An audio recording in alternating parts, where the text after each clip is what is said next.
Assalamualaikum warahmatullahi wabarakatuh. Salam Om Swastiastu, Namo Buddhaya, dan salam kebajikan. Halo teman-teman, perkenalkan nama saya Putri Jenny Laura. Saya berperan sebagai moderator. Perkenalkan, nama saya Nurani Hildaen. Perkenalkan, nama saya Rizky Narga Saputra. Perkenalkan, nama saya Muhammad Sarabani. Perkenalkan, nama saya Rasya Putra Ardiansyah. Perkenalkan, nama saya Rifa Novita. Perkenalkan, nama saya Tanzila Mulaika. Perkenalkan, nama saya Raja Syakira Zilaika. Halo semua, perkenalkan nama saya Novi Renti. Assalamualaikum warahmatullahi wabarakatuh. Salam Om Swastiastu, Namo Buddhaya, dan salam kebajikan. Selamat siang teman-teman. Hari ini kita akan mendiskusikan video viral yang memperlihatkan sekelompok orang diduga membubarkan kegiatan ibadah.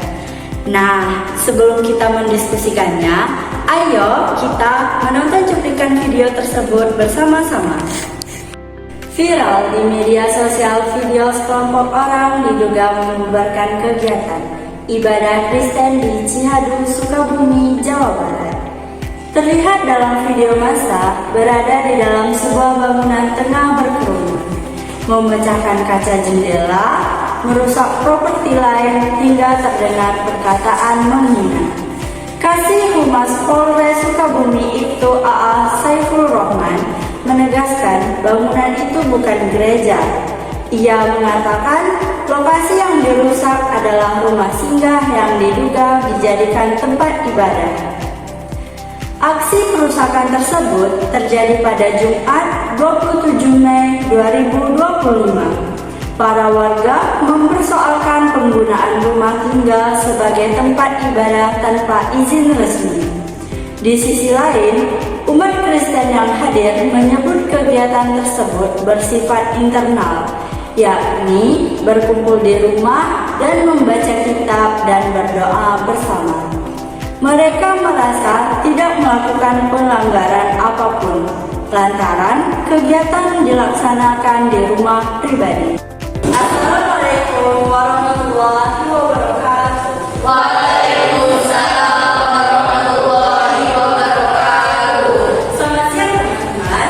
Terima kasih sudah hadir pada diskusi hari ini. Hari ini kita akan membahas isu sensitif, yaitu intoleransi yang terjadi pada sekelompok orang yang ingin membubarkan kegiatan ibadah umat Kristen. Tujuan kita hari ini adalah untuk mengetahui masalah ini dari berbagai sisi, yaitu hukum, sosial, dan Pancasila. Baiklah, mari kita dengarkan pendapat pertama dari Nurani Hilda. Oke teman-teman, dari video yang kita tonton bersama-sama tadi, menurut saya tindakan membubarkan ibadah itu jelas salah. Kita kan negara Pancasila, sila pertama ketuhanan yang Maha Esa. Artinya semua orang berhak beribadah kan? Kalau ada yang melarang itu melawan Pancasila doang. Nah, setelah mendengar pendapat dari Buka, mari kita dengarkan pendapat dari Buka. Saya tidak setuju dengan Buka, karena memang benar kebebasan beragama dijamin. Tapi syariat seperti ini berkaitan dengan izin di rumah ibadah. Kalau izin belum sah, wajar masyarakat merasa terganggu. Jadi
Kalau sejak kecil orang diajarkan menghormati perbedaan, mereka tidak akan membubarkan ibadah orang lain. Pendidikan Pancasila harus diterapkan dengan benar. Saya nggak berbeda, Ustaz. Pendidikan memang penting, tapi hasilnya jangka panjang. Masalah intoleransi untuk sekarang dialog antara umat beragama, duduk bersama, cari jalan keluar. Jangan menunggu generasi berikutnya. Kalau saya lihat ada faktor media juga. Kadang media membesar-besarkan kasus intoleransi sehingga masyarakat makin terprovokasi. Bisa jadi pembubaran kecil, tapi besarkan besar-besaran. Rizky, saya rasa tidak adil menggunakan media. Kalau memang ada perubahan, itu fakta dong. Kalau kita menutupi, korban yang masih tidak dapat keadilan. Pura, saya setuju. Tapi media kadang cari sensasi. Rizky ada benarnya. Jadi masyarakat bisa ikut panas karena berita berlebihan. Justru itu, Novi. Kalau pemberitaan besar, masalahnya serius. Jangan dibalik. Kita harus mengakui intoleransi ada, bukan menyalahkan media. Kita jangan saling menyalahkan media, masyarakat, apalagi pemerintah. Semua punya peran. Yang penting jangan ada tindakan kekerasan atau main hakim sendiri. Tapi kenyataannya, aparat sering lambat. Kalau cepat hadir, mungkin pembubaran tidak terjadi. Negara harus tegas melindungi warganya. Setuju rasa negara harus hadir dan masyarakat juga harus ada toleransi. Hukum ditegakkan, pendidikan dijalankan. Dialog antar umat beragama juga harus difasilitasi pemerintah. Kalau antar umat duduk bersama, rasa curiga bisa hilang. Tapi dialog sering dilakukan. Kenyataannya intoleransi tetap ada. Apakah dialog benar-benar efektif? Tidak langsung hilang, Rizky. Tapi dialog mencegah konflik lebih besar. Masalah lebih kecil bisa meledak kalau tidak ada komunikasi. Udahlah, inti masalah ini masalah baru. Udahlah, inti masalah ini kan pelajaran skala pertama dan kedua. Semua orang kan berhak beribadah. Kalau tidak, akan kesimpulan yang kosong dong. Pura, jangan terlalu idealis, realistis lah. Kalau rumah ibadah belum izin resmi, wajar masyarakat protes. Protes bukan sama dengan membubarkan paksa. Protes diseling lewat jalur hukum, bukan merampas hak orang beribadah. Kali ini Pura dan Niko benar, tapi Novi juga benar. Ada benarnya melakukan izin. Salah itu protesnya bukan cara penyelesaiannya. Dalam izin rumah ibadah selalu dipersulit. Ini diskriminasi. Negara seharusnya mempermudah, bukan mempersulit. Diskriminasi perizinan adalah toleransi terhadap hukum. Kalau aturan tidak adil, masyarakat punya alasan untuk intoleran. Akhirnya yang jadi korban adalah umat yang hanya ingin beribadah dengan tenang. Itu urusan persatuan bangsa. Saya tidak menolak semua pendapat, tapi kita juga harus menjaga suasana yang damai. Jangan menganggap seluruh masyarakat intoleran. Baiklah, terima kasih semua atas pendapatnya tentang video intoleransi. Selanjutnya, mari kita bahas tentang apa saja sih nilai-nilai Pancasila yang dilanggar pada video intoleransi tersebut. Nah, siapa yang ingin memberikan pendapatnya terlebih dahulu? Saya ingin memberi pendapat teman-teman. Saya kira nilai Pancasila yang dilanggar itu adalah sila pertama dan sila ketiga. Sila pertama, ketuhanan yang Maha Esa, tidak akan membubarkan agama, berarti merampas hak dasar setiap orang untuk berhubungan dengan Tuhannya. Negara kita kan menjamin kebebasan beragama, sehingga menghalangi rakyat atau bentuk pengingkaran pada sila ini. Nah, sila ketiga itu kesatuan Indonesia. Intoleransi membuat orang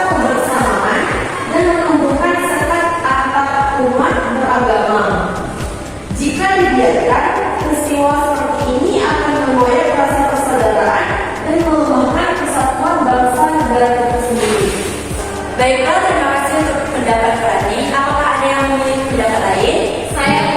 Saya memiliki pendapat yang hampir sama dengan Nurani Hidayat. Namun saya mengambil sila kedua. Jadi saya mengasih pendapat yaitu 3 butir nilai-nilai Pancasila yang melanggar tentang video intoleransi. Yang pertama adalah sila pertama, yaitu ketuhanan yang Maha Esa. Jadi makna dari Tuhan yang Maha Esa adalah karena umat beragama tidak diberi kebebasan untuk beribadah sesuai keyakinan mereka. Dan ada sila kedua, yaitu kemanusiaan yang adil dan beradab. Tindakan dari video tersebut membuat perubahan ibadah menunjukkan tidak adanya sikap kemanusiaan dan sikap beradab terhadap manusia yang berbeda agama. Menghalangi orang beribadah sama melanggar dengan nilai kemanusiaan. Dan yang terakhir sama dengan nurani yang baik, yaitu ada sila ketiga yaitu persatuan Indonesia.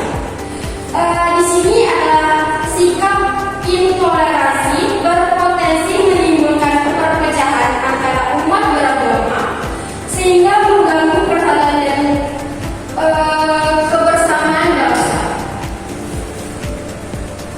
Oke, dari pendapat Nurani dan Tanzila, apakah ada yang setuju dengan pendapat mereka berdua? Saya setuju dengan pendapat orang karena sila pertama dan ketiga ada hubungannya dan mencerminkan toleransi tersebut. Saya setuju dengan pendapat sila yaitu pelanggaran sila pertama, kedua, dan ketiga karena tidak menghargai martabat manusia, mengancam persatuan bangsa dan menghalangi ibadah masyarakat. Nah, dapat kita simpulkan dari pendapat Nurani dan Tanzila sama-sama benar. Tetapi pendapat Tanzila memiliki sedikit perbedaan. Tanzila menambahkan nilai-nilai Pancasila pada sila kedua. Selanjutnya, mari kita bahas tentang dampak bagi masyarakat pada video intoleransi tersebut. Nah, apakah ada yang ingin memberikan pendapat? Bagi saya, dampak bagi masyarakat adalah keresahan dan ketakutan beribadah. Masyarakat merasa takut untuk melaksanakan ibadahnya secara terbuka karena khawatir dihadang atau dibubarkan. Hal ini menimbulkan ketidaknyamanan psikologis dan menurunkan kualitas hidup spiritual. Menurut pendapat saya, dampak bagi masyarakat yaitu potensi konflik sosial. Intoleransi yang dibiarkan dapat memicu perselisihan antar warga, bahkan bentrok fisik. Masyarakat menjadi mudah curiga satu sama lain, sehingga keharmonisan sosial terganggu. Bagi pendapat saya, pecahan dalam kehidupan berbangsa, kurangnya rasa toleransi, melemahkan persatuan bangsa. Perbedaan agama yang seharusnya dihormati bisa menjadi sumber konflik, bukan kekayaan sosial. Menurut saya, setelah bangsa bersolek, berita tentang intoleransi memakai pandangan nasional maupun internasional. Indonesia terlihat tidak mampu menjamin kebebasan beragama bagi warganya. Baiklah, terima kasih atas pendapatnya tentang bagaimana dampak bagi masyarakat.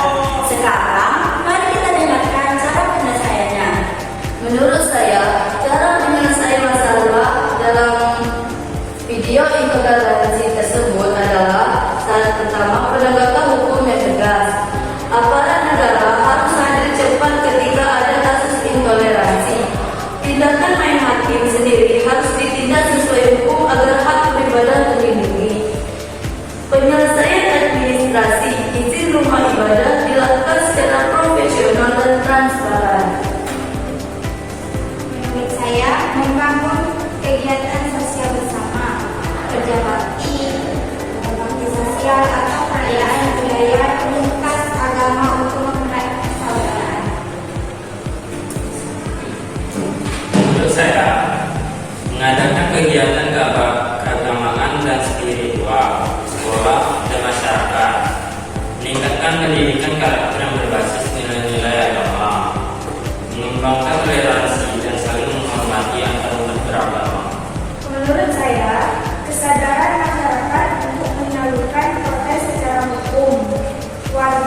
masyarakat harus lebih bijak untuk melakukan tindakan dan lebih bijak dalam membaca berita agar tidak terjadi fitnah dan perpecahan.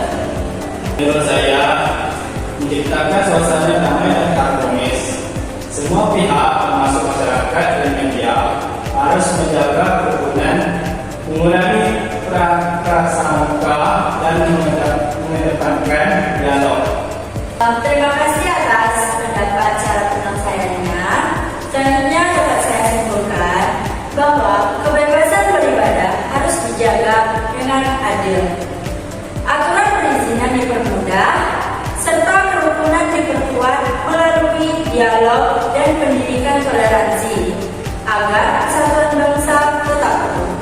Saya selaku moderator berterima kasih atas teman-teman telah berpartisipasi dalam mendiskusikan masalah ini. Nah, kita akhiri diskusi hari ini.